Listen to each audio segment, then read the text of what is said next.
Assalamualaikum warahmatullahi wabarakatuh. Perkenalkan nama saya Jerry Andrian dari PGSD 19C Universitas Nusa Putra. Di sini saya akan menjelaskan atau jawaban proyek UAS statistika penelitian pendidikan tentang uji regresi, uji korelasi, uji validasi, dan reliabilitas.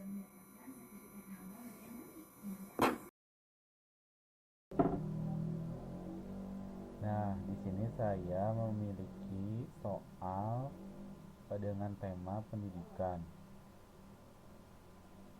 yang berjudul seorang guru ingin mengetahui faktor apa yang dapat mempengaruhi prestasi siswa dalam belajar. Maka variabel yang bisa digunakan adalah di sini ada variabel Y sama X. Ada X1, X2, dan X3.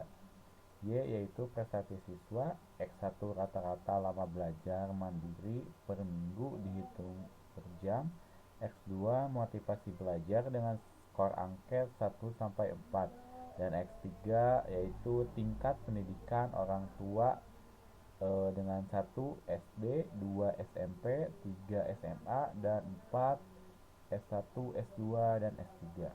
Di sini terdapat data X1, X2, X3, dan Y. Selanjutnya, dari data di atas, kita akan menguji regresi dengan uji T, uji F, dan koefisien determinasi R. Uji T yaitu bertujuan untuk mengetahui ada atau tidaknya pengaruh parsial yang diberikan variabel bebas X terhadap variabel terikat Y. Uji F adalah bertujuan untuk mengetahui ada atau tidaknya pengaruh simultan yang diberikan variabel bebas X terhadap variabel terikat Y. Koefisien determinasi berfungsi untuk mengetahui berapa persen pengaruh yang diberikan variabel bebas X secara simultan terhadap variabel Y.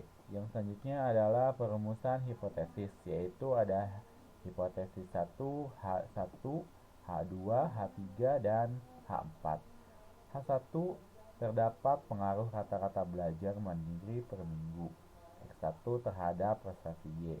H2 terdapat pengaruh motivasi belajar X2 terhadap prestasi siswa yaitu Y. Dan H3 terdapat pengaruh tingkat pendidikan orang tua X3 terhadap prestasi siswa yaitu Y. Belajar yang selanjutnya ada H4 terdapat pengaruh rata-rata belajar mandiri per minggu X1 motivasi belajar X2 dan tingkat pendidikan orang tua X3 secara simultan terhadap prestasi siswa. Tingkat kepercayaan di sini 95%, A sama dengan 0,05. Dasar pengambilan keputusan yaitu yang pertama ada uji T. Jika nilai C lebih kecil dari 0,05 atau T hitung lebih besar tabel, maka terdapat pengaruh variabel X terhadap variabel Y. Jika nilai C 0,05 atau T hitung lebih kecil T tabel, maka tidak terdapat pengaruh variabel X terhadap variabel Y. Di sini di dalam kolom ada rumus T tabel ya, yang menghasilkan yaitu 2,042 dari T tabel. Yang selanjutnya ada uji F. Jika nilai C lebih kecil 0,05 atau F hitung lebih besar daripada F tabel, maka terdapat pengaruh variabel X secara simultan terhadap variabel Y. Jika nilai C 0,05 atau F hitung lebih kecil dari F, maka tidak terdapat pengaruh variabel X secara simultan terhadap variabel Y. Dari sini juga ada rumus F tabel yang menghasilkan 3,30. Selanjutnya, data tersebut kita masukkan ke aplikasi SPSS. Yang pertama di variable view. Di variable view ada di sini kita name. Kita tulis X1, X2, X3, dan Y. Di label X1 kita masukkan rata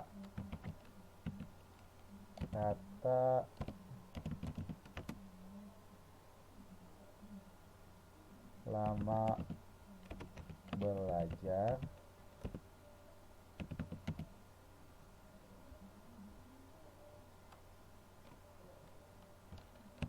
X1. Di X2 motivasi belajar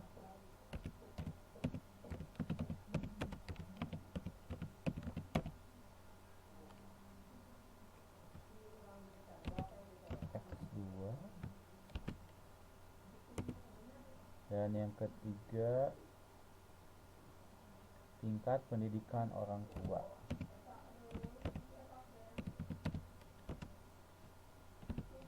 Pendidikan orang tua.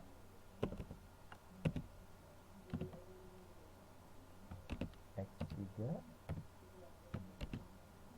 Dan Y yaitu prestasi siswa.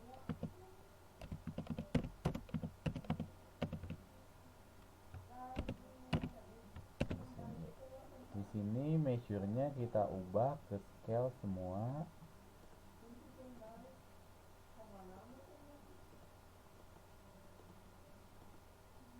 Nah, sudah itu kita masuk ke data view. Di sini ada X1, X2, dan X3 dan Y.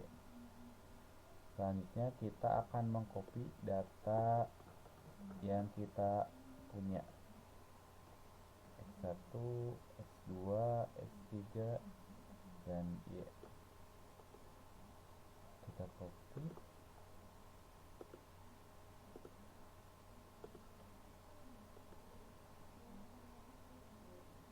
Paste.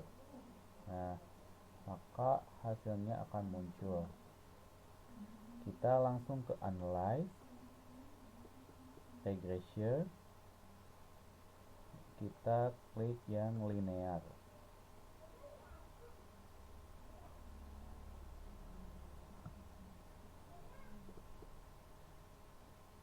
Saya masukkan yang prestasi siswa ke dependent dan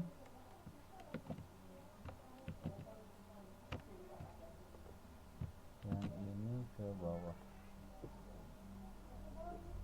Klik OK. Maka akan terdapat kolom-kolom yaitu model summary, ANOVA, koefisien. Ini semua di copy ke Word. Nah, kita sekarang sudah mempunyai data-data dari aplikasi SPSS tadi. Yang pertama ada pengujian hipotesis H3 dengan uji F dengan menggunakan tabel model summary. Berdasarkan output di atas, diketahui nilai R² sebesar 0,149.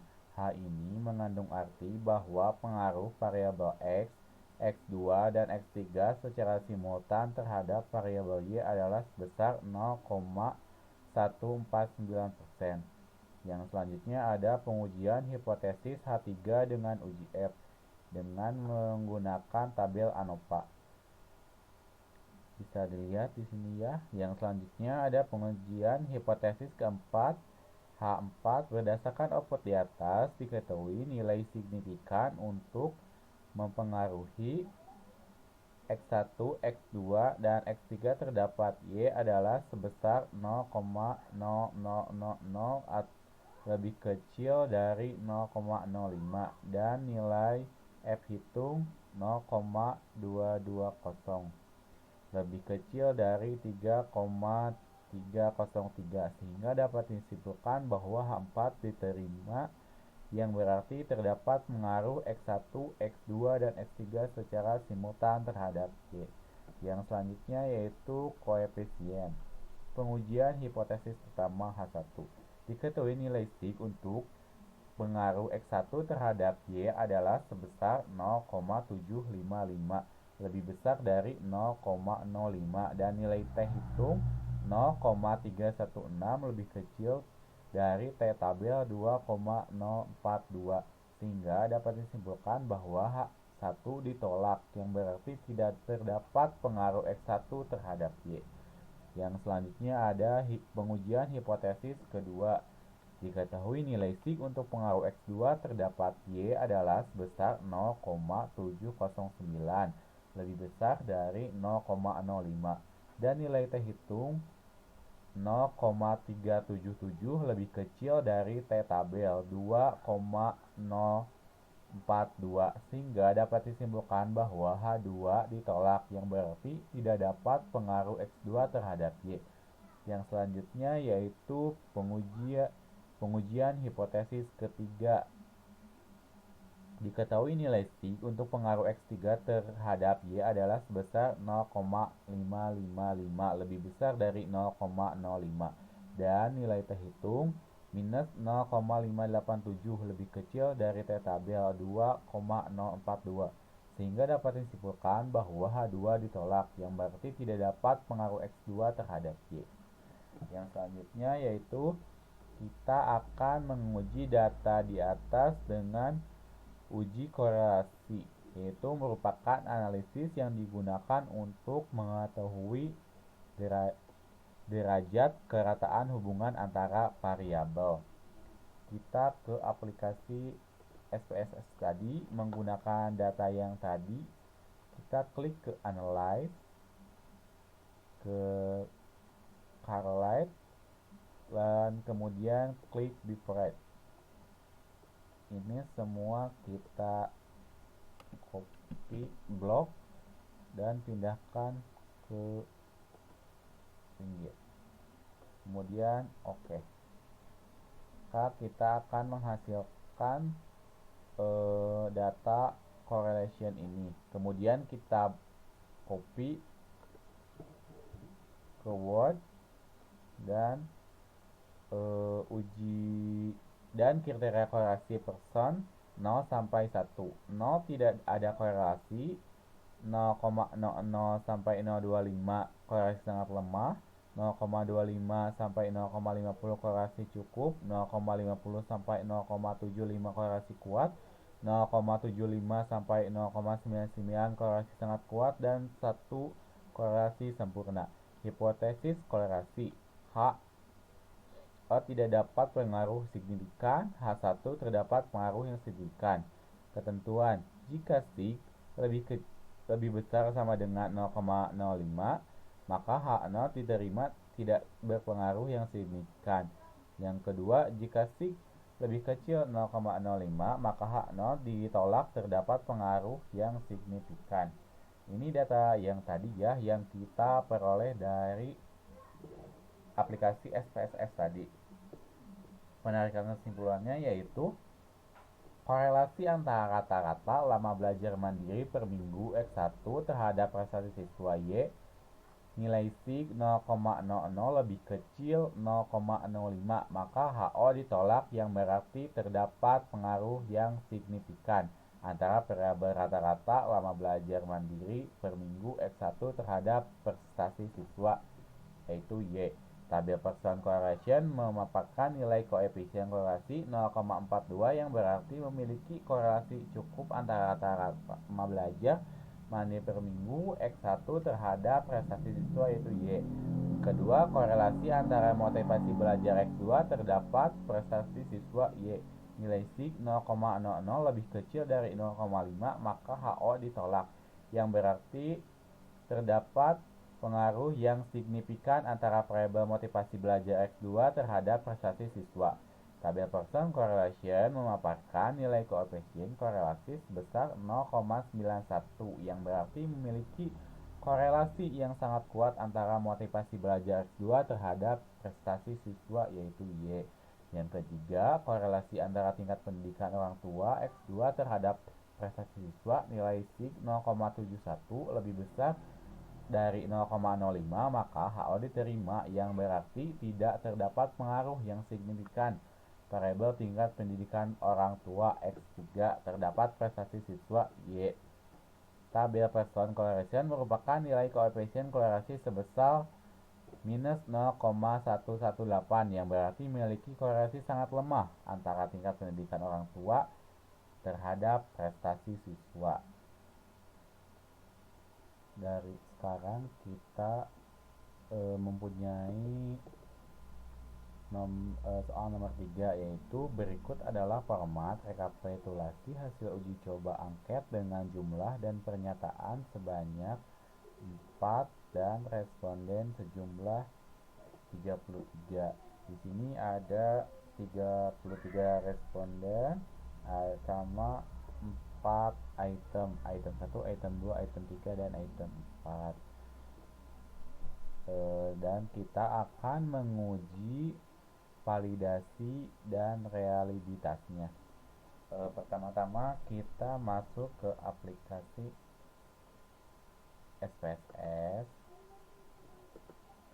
Di data view kita terlebih dahulu copy data yang kita punya sampai ke total 33 data.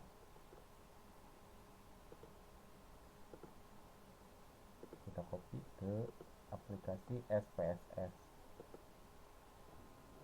Nah, kan sudah tercopy. Kemudian kita masuk ke variable view. Ini kan namanya belum itu ya, belum ada ini, biar berurutan. Klik yang name, control F. Nah, akan muncul find and replace. Kita ke replace. Kita ketik VAR 03 kali ya, huruf kapital semua, dan replace with-nya yaitu X. Kita replace all dan close. Nah, di sini udah berubah ya, jadi X1, X2, X3 dan seterusnya. Dan bagian terakhir kita ubah menjadi total. Selanjutnya kita ke data view. Nah, di sini sudah berubah X1, X2, X3, X4 dan total. Selanjutnya kita ke analyze, correlate, divide. Nah, kita blok ini semua kecuali yang total. Kita pindahkan ke variabel X1, X2, X3 dan X4. Totalnya kita itu ya, di sini kita tinggal selanjutnya klik OK. Nah, maka akan muncul hasil korelasi dari data tersebut. Kita copy. Nah, ini hasil uji validasinya. Uji validitas person produk momen.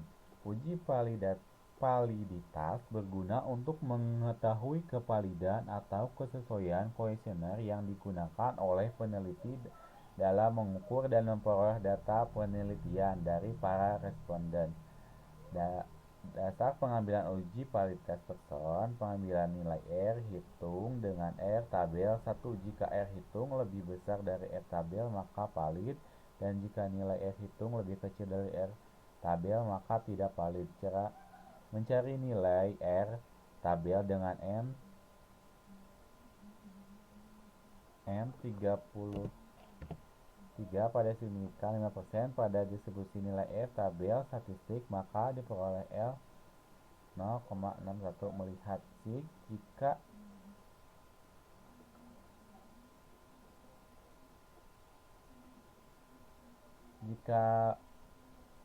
lebih kecil dari 0,5 maka valid. Jika nilai sig lebih besar dari 0,5 maka tidak valid. Pada item 1 nilai hitung 0,669 lebih besar dari 0,361 maka valid. Nilai sig 0,0000 lebih kecil dari 0,05 maka valid. Pada item 2 nilai hitung minus 0,233 lebih kecil dari 0,361 maka tidak valid. Nilai sig 0,193 lebih besar dari 0,05 maka tidak valid. Pada item 3 nilai hitung sama dengan 0,342 lebih kecil dari 0,361 maka tidak valid. Nilai sig 0,51 lebih kecil dari 0,5 maka tidak valid. Pada item 4 nilai hitung 0,269 lebih kecil dari 0,361 sama dengan tidak valid. Nilai sig 0,130 lebih besar dari 0,05 sama dengan tidak valid. Nah, selanjutnya kita akan menguji reliabilitas Cronbach's alpha. Digunakan untuk melihat apakah kuesioner memiliki konsistensi jika pengukuran dilakukan dengan kuesioner tersebut dilakukan secara berulang. Dasar pengambilan uji reliabilitas Cronbach's alpha menurut Wiratna Sujarweni 2014, kuesioner dikatakan reliabilitas jika nilai Cronbach's alpha-nya lebih besar dari 0,6. Kita kembali ke aplikasi SPSS tadi menggunakan data yang tadi, kita klik analyze, kemudian kita ke scale dan klik reliabilitas analysis. Nah, di sini ada X1, X2, X3 dan X4.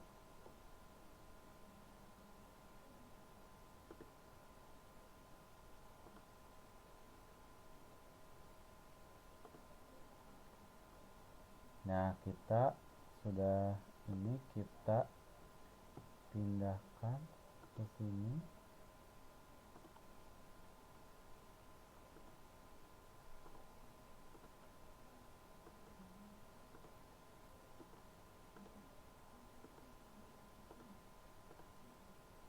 X4 dan totalnya terakhir, dan scale if itemnya kita klik yang ini, yang scale if item delete, kemudian continue, modelnya alpha dan oke. Maka akan terdapat reliabilitas statistik. Kemudian kita gunakan untuk menguji reliabilitas Cronbach's alpha-nya, dan dihasilkan dari output di atas terdapat nilai Cronbach's alpha sebesar minus 13136, maka dapat disimpulkan bahwa kuesioner data di atas dapat dikatakan tidak reliable. Nah, cukup. Sekian yang saya dapat sampaikan, kurang lebihnya mohon maaf. Wassalamualaikum warahmatullahi wabarakatuh.